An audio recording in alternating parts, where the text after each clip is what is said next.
A lot of things that the mayor, former mayors, council members had to do, maybe not pave as many streets as they would like to, maybe not make some improvements that they'd like to because they needed to be fiscally responsible. So they really it's really kind of a belt tightening thing.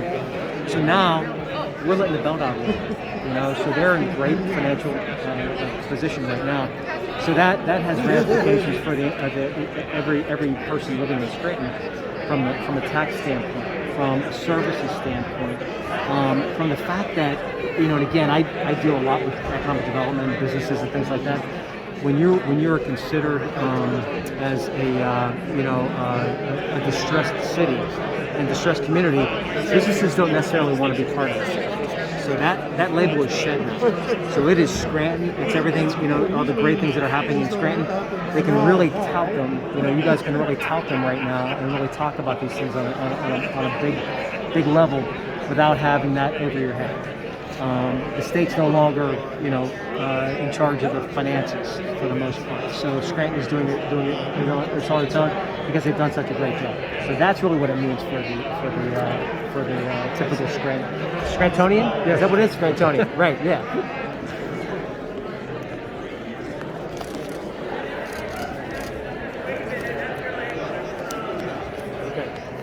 Now it's real. Yes, now it's real.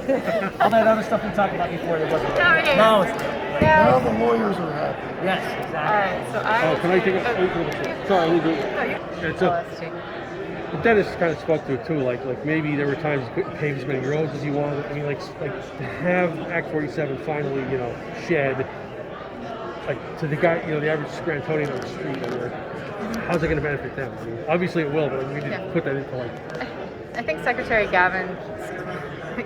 Davin's comments at the very beginning are pretty salient to this point, that if you have a person that has a business or a family that's looking to move and they look up our city, you don't want them to do a few minutes of searching and see that the city's in distressed status, right?